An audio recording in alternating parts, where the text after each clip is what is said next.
Bueno, realmente es apasionante pensar en todos estos enunciados, Sí. Porque habría que ver también aquí qué repercusión en la práctica y en los aspectos legales puede llegar a tener esa concepción distinta de los derechos humanos. No, claro, claro. No, O sea, definitivamente, yo creo que han proliferado las comisiones y todo eso sobre la base de malos entendidos conceptuales, ¿sí? Entonces es muy fácil generar una comisión para defender ¿qué estás defendiendo? Digo, yo pienso que se necesita un poquito de claridad en este sentido, de claridad conceptual, para que las instituciones y las causas estén sólidamente cimentadas, porque si no se tambalea. Hay tal abuso del concepto de derecho humano que bueno, ya finalmente en México hay una Comisión Nacional de Derechos Humanos, comisiones estatales, comisiones, ¿no?, de todo tipo, y cuando la gente va creyendo que va por algo, en realidad no le van a dar lo que necesita, porque no es eso la función de esas comisiones, ¿sí? Sí. Bueno, hay mucho para hablar. Es sin fin, toda la vida. Sí.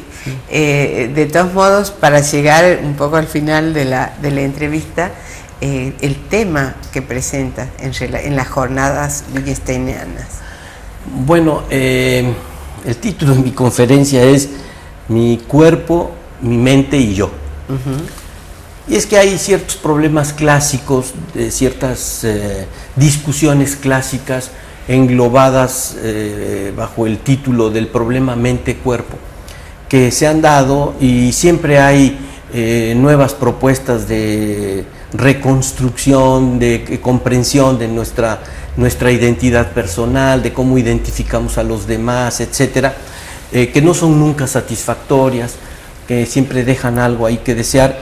Entonces yo hago una propuesta acerca del valor del concepto de cuerpo en la constitución de mi persona, de mi identidad, cómo este es indispensable para que los demás me reconozcan a mí como lo que soy, y cómo yo, aunque puedo hablar de mí sin aludir a mi cuerpo, de todos modos presupongo el cuerpo como algo fundamental, porque si no, todo esto que es mental y que en la tradición, digamos, había quedado asociada con el alma, empieza a ser trabajado como algo independiente por completo del cuerpo, y entonces ahí ya se descompuso todo, ¿sí? Entonces trato de encontrar las vinculaciones entre estos conceptos. ¿Y qué pasaría con el lenguaje? Con el nombre. Es con el nombre fundamental. personal. Ya se adelantó usted a mi solución. Ya se adelantó a mi solución. A ver, ¿cómo es? ¿Cómo es claro, el lenguaje es fundamental, porque con el lenguaje aparece el pronombre personal. Es decir, con el lenguaje no aparece la sensación. Un gorila, un tigre, todos esos sienten, todos los animales sienten, ¿no? El dolor, cosas así, pero no tienen conciencia de su yo, y la única cosa que podemos decir es, no manejan el pronombre personal, entonces no pueden llamar la atención sobre sí mismos cuando algo les duele. Si un tigre se lastima, ruge, pero no dice me duele. Entonces el lenguaje es este cemento que nos une a todos, por medio de los cuales podemos llamar la atención. Pero ahora, para identificar a la persona, pues necesitamos nombres propios, porque si no, cuando yo digo ¿quién es quien tiene el dolor? ¿Quién tiene el dolor? Supongamos que soy un maestro y que estoy en una clase con niños y alguien dice, le duele la muela. ¿A quién le duele la muela? Pues a Juanito.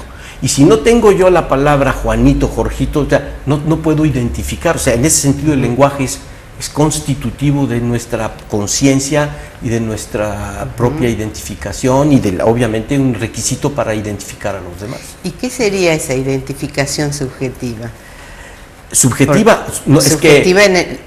bueno, quiere decir que yo hablo... De ese subjetivo en cuanto a ese sujeto que se identifica. Hablo en primera persona y hablo de mí. Por ejemplo, recuerdo tal cosa, yo no digo yo recuerdo tu pasado, yo recuerdo mi pasado, pero inclusive cuando hablo de mi subjetividad, esta subjetividad pasa por el tamiz del lenguaje y en ese sentido se objetiviza, porque si yo le cuento mi pasado a alguien, lo tengo que narrar y en el momento en que lo narro, el otro lo entiende, ¿sí?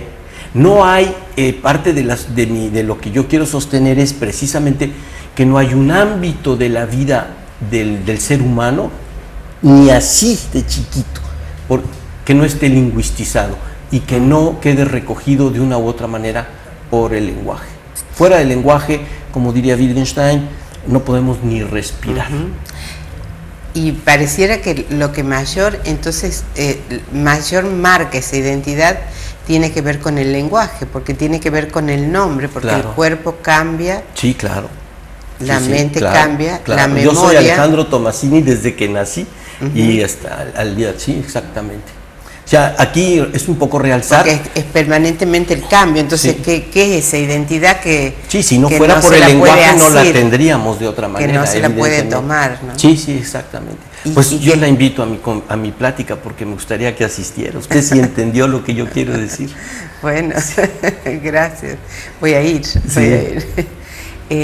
La relación entre la identidad, el sujeto, el yo y la obra que realiza, pensando en la muerte como un límite, pero al mismo tiempo en la perduración de ese nombre a través, yendo más allá de la muerte.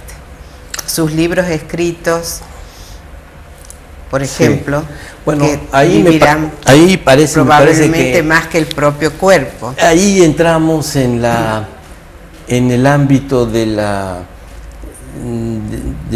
imaginación y de la vanidad y de otras cosas, ¿no? De yo sobrevivo a estas, pero lo que usted dijo es muy claro. Respecto a la identidad, ¿no? Pensándolo respecto a la identidad. Sí. O sea, muere el cuerpo y ahí se acaba. Es decir, para decirlo un poco, es decir, cuando el cuerpo, voy a parafrasear el Tractatus, el gran libro de Wittgenstein, repetirlo y parafrasearlo, ¿no? Es decir, primero, el primer dictum importante ahí es: la muerte no es una experiencia, o sea, la muerte no se vive. La idea de que yo cuando muero paso a otra etapa y paso a un jardín bonito ahí o paso a... Eso es mera fantasmagoría, son cuentos, digamos, ¿sí? Hay un límite a la vida, ¿sí? Y el límite no quiere decir que haya algo más allá, quiere decir que ahí termina todo.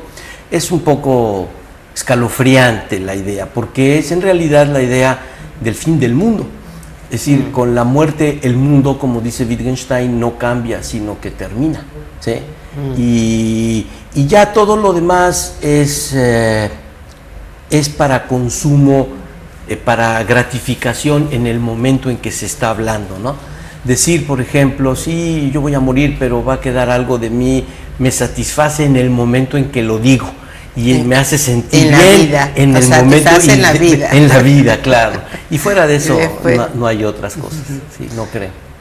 Sí. Bueno, pero motiva esta desde luego. Motiva esta ilusión de eternidad. Exacto, esta ansia. Sí. Este es un motor importante en la vida, esta posibilidad de seguir de alguna manera. El religioso lo pensará como la vida futura y el que no cree...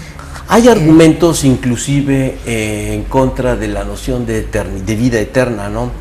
Hay un filósofo inglés que ya murió, que tiene un artículo que se llamaba El caso Macrópolis, que era el caso de una persona que no podía morir, ¿no? Y ya después de 600... Pero es una ficción. Sí, claro, es una ficción, pero el argumento sobre la base de esa ficción deduce que realmente se volvería algo indeseable querer vivir, porque el número de experiencias que podría uno tener es limitado, aunque se repitieran, sería el mismo tipo de cosas, aparte de que se muere la gente que uno quiere, etcétera, y vive uno y repite hasta que llegue al grado de ya lo que no quiero es seguir viviendo, ¿sí? Entonces, esta idea a la que de pronto nos aferramos de yo no quiero morir, quiero seguir, en realidad está mal leída, mal interpretada, ¿sí? Quiere decir otra cosa. No quiero morir, quiere decir estoy muy contento en este momento, estoy feliz estoy con la persona que quiero en este momento, no quisiera morir. Pero es esto, no es quiero tener las mismas experiencias 10 millones de veces. No. Con esta persona tampoco. Ni con esta persona. Tampoco. O comer siempre la sí, misma comida sí, por millones de años ya sí, exactamente. No, o sea, el ideal de la vida eterna. El ejemplo, ¿no? Esta posibilidad de repetición eterna. Bueno, ya estamos llegando al final de la entrevista y me gustaría una última pregunta que también es difícil de condensar, pero en la propuesta de Wittgenstein marca un camino de cómo pensar filosóficamente, cómo desplegar un problema. ¿Se puede decir eso en 2 minutos? Sí. El libro más importante, ahí sí siendo dogmático un poco, pero yo creo que de acuerdo universal, del siglo XX es un libro intitulado Las investigaciones filosóficas, que es un libro de preguntas y métodos de trabajo. Hay una parte que es de destrucción de ciertas posiciones y luego ejercicios filosóficos. Ejercicios filosóficos en donde Wittgenstein despliega toda una batería de movimientos, de argumentos, contraargumentos, experimentos mentales, experimentos de pensamiento, para ir orientando y buscando la salida a un enredo filosófico particular. Entonces, hacer filosofía a la Wittgenstein es haber interiorizado esa terminología y esos métodos y aplicarlos por cuenta propia. No estar repite y repite lo que Wittgenstein dijo. Desde luego hay que conocerlo, pero lo que se debe hacer es aplicarlo, que eso es lo que él quería enseñarnos a hacer. Y eso es enseñar a pensar realmente. Bueno, que tanto necesitamos en nuestras sociedades y que tanto necesitamos el juicio crítico justamente basado en esa posibilidad de pensar. Inmensamente. Pero bueno, esto tiene que ser motivo de otra entrevista en el próximo viaje. Sí, cómo no, muchísimas gracias. Muchas gracias por el honor de estar aquí y compartir este programa con ustedes. Al contrario. Sí, muchas gracias.